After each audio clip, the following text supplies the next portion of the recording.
네, 1970포인트 지지 여부 꼼꼼하게 계속 체크를 해 나가셔야 될 것 같고요. 그리고 실적 이슈가 마무리되고 박근혜 대통령 당선인 본격적인 새 정부가 출범되는 3월부터는 본격적인 장세가 펼쳐지지 않겠냐 좀 기대를 해봐도 좋을 것 같습니다.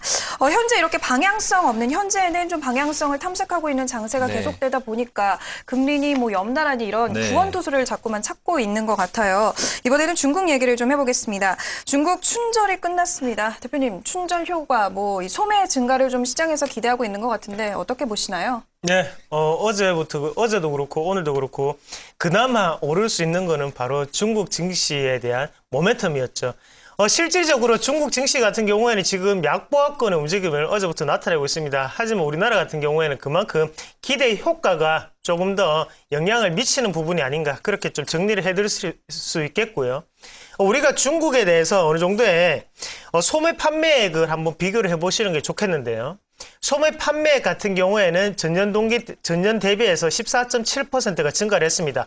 괄목할 만한 성장이다. 이렇게 보시는 시각도 필요하겠지만 또 다른 한편으로 또 생각을 해본다면 16.2%가 전년도에는 증가를 했거든요. 그런 증가율에는 조금 못 미치는 모습이 조금 안타깝지 않나 그렇게 좀 보시는 게 좋겠습니다. 그래서 금액적으로 따진다면 5,500억 위안 정도가 어느 정도 판매가 증가했다고 좀 보시는 게 좋겠고요.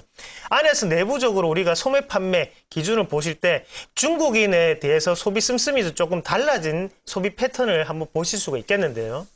예전 같은 경우에는 동대문 시장이라든지 이런 부분의 명품에 대한 매집이 상당히 많았죠. 그리고 고가 호텔을 이용한다든가. 하지만 지금 같은 경우에는 필수 소비재 계통으로 조금씩 트렌드가 바뀌는 것을 우리가 아실 수가 있겠고요.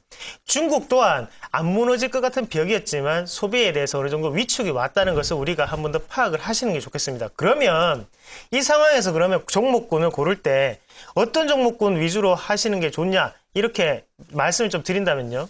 일단 우리가 그전부터 알고 있던 중국 고가 호텔 아니면 고가 백화점 브랜드라든지 이런 부분보다는 필수적으로 무조건 써야 되는 종목군 위주로 한번 보시는 게 좀 더 낫지 않을까 그렇게 좀 말씀을 드리겠고요.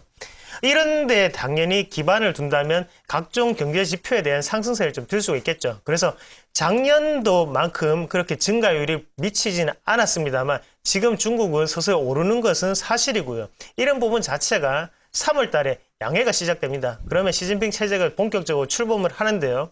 시진핑이 딱 두 가지를 추구하고 있죠. 한 개는 도시화 계획, 그리고 나머지 한 개가 바로 점진적인 소비 확대입니다. 점진적인 소비 확대, 이런 부분 자체가 민중들에게 일어나기 위해서는 당연히 필수 소비재 계통이 올라야 되는 부분이고요. 이런 부분을 우리가 좀 더 유심히 보시고 선매수 전략을 조금 하시는 부분이 유익하지 않겠나 그렇게 말씀드릴게요. 네, 그런데 좀 거시적으로요. 중국 성장이 이제는 더 이상 반길만은 아니다. 이런 말들이 좀 요즘 나오고 있는 것 같아요. 이동통신이나 화학 부문 같은 경우에는 기술 격차가 굉장히 급격하게 축소될 것이다라는 말들이 나오고 있는데 우리 시장 경쟁력이 좀 위협받지 않을까 이런 생각도 한편으로는 들거든요. 네, 맞습니다. 일단 저희가 화학주를 같이 보면서 추가적인 설명을 좀 드려야 될 것 같은데요.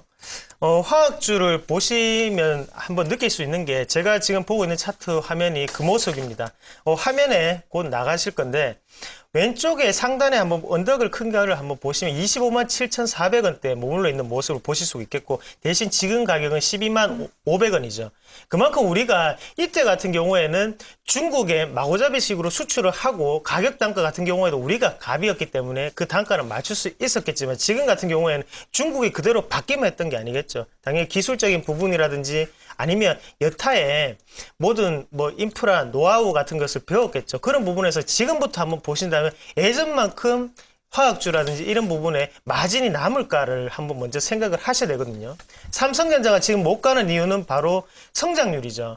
지금 벌써 스마트폰은 대중화가 다 됐습니다. 한 명당 한 개씩은 다 들고 있단 말이죠. 그러면 지금의 예전만큼 고성장을 누릴 것이냐? 아니거든요. 지금부터는 저성장으로 갈 수밖에 없는 거고요. 화학주 관점에서 본다면 예전만큼의 그런 마진이 남을 수는 없다는 것을 우리가 먼저 인식을 하셔야 되고 추세적인 반등은 분명히 나올 수가 있습니다. 하지만 거기에는 제한적인 흐름이 당연히 따를 수밖에 없고 거기에 대해서 중국과 경쟁을 벌이고 있는 업체들, 조선주라든지 아니면 화학주 이런 부분 같은 경우에는 우리가 보시더라도 좀 짧은 트레이딩 관점으로 조금 접근하시면 좋지 장기적인 관점 그리고 뭐 5년, 6년을 묵혀놓으면 예전만큼 그렇게 크게 오를 것이다 이런 기대감보다는 지금 시장의 트렌드가 바뀌는 걸 먼저 좀 주목을 하셔야 될 때가 아닌가 그렇게 말씀을 드릴게요.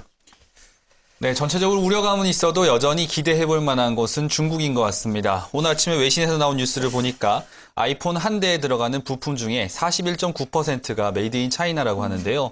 그만큼 중국에서 내놓는 물건 그리고 영향력은 계속해서 좀 커지고 있는 것 같습니다. 앞으로도 대외 변수나 경제 지표에 좀 관심을 가지고 지켜보셔야 할 것 같네요.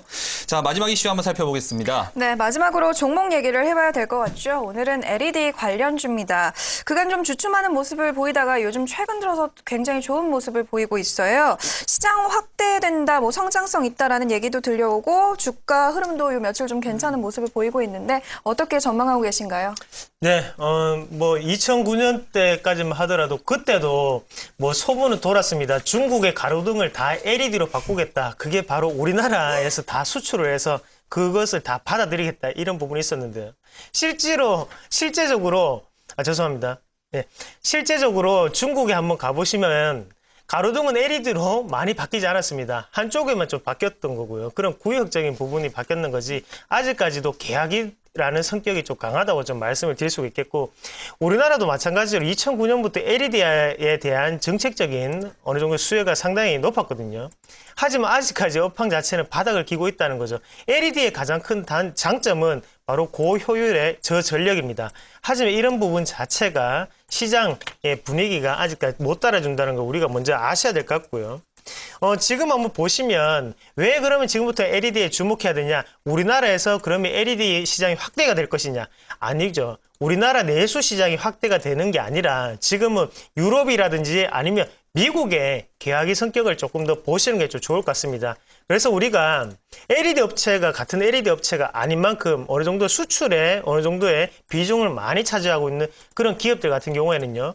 유럽이라든지 아니면 미국 같은 경우에는 지금 시설 확충이라든지 아니면 LED 조명으로 많이 바뀌고 있는 추세입니다.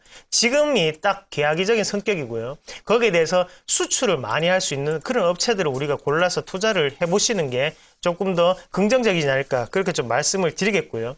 그만큼 지금은 아직까지도 분석을 많이 해야 되는 단계죠. 그래서 우리가 리스크 관리를 철저하게 하셔야 될 것 같은데요. 시장의 성장성이라든지 아니면 공급에 대한 과잉 상태 그리고 경쟁 과열 등의 리스크를 좀 더 관리를 하셔야 될 것 같고 한 가지만 콕 집어서 좀 말씀을 드린다면 공급 과잉이라는 부분을 좀 말씀을 드릴 수가 있겠습니다.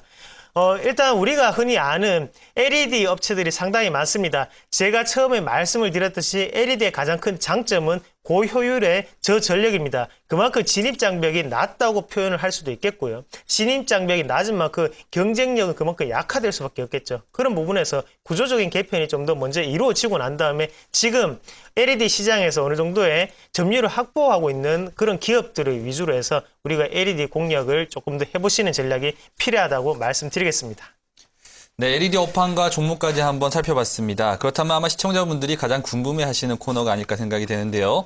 자, LED 관련주들이 좀 많은데 최근에 급등세를 보여주는 종목도 있거든요. 네. 그렇다면 그 중에서 좀 매매를 해볼 만한 탑픽 종목을 골라본다면 어떤 종목이 있을까요? 네, 제가 이 자료를 오늘 뽑았는데 네. 오늘 시장에서 조금 오르고 있는 종목을 말씀을 드릴 수밖에 없을 것 같습니다.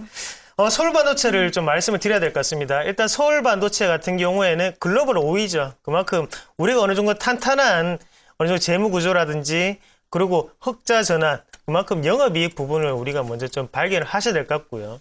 그래서 턴어라운드가 된 지 얼마 되지 않았습니다. 제가 알기로는 2012년 3분기부터 이제 흑자 전환이 된 것으로 알고 있는데 그만큼 지금 바닥을 굳건히 다지고 난 다음에 올라가는 패턴을 우리가 좀 더 주목을 하셔야 될 것 같고요. 그러면 우리가 저가 LED 시장에서 그만큼 기업들이 공급 과잉을 하고 있는데 살아남으려고 하면 당연히 큰 곳을 고를 수밖에 없겠고요. 그런 부분 자체가 일종의 어쩔 수 없는 선택이겠지만 뭐 경제적인 관념이니까 서울 반도체를 조금 더 보시는 게 좋지 않겠나 그렇게 좀 말씀을 드리겠습니다. 네, LED 업황에서 그리고 또 업종 내에서 매매를 해볼 만한 종목 서울반도체 탑픽으로 제시되었습니다. 살펴봤더니 52주 신고가를 경신 중인데요. LED 업황 내의 안정적인 성장성이 상당히 좀 매력적이라고 하니까 참고해서 보시면 좋을 것 같습니다.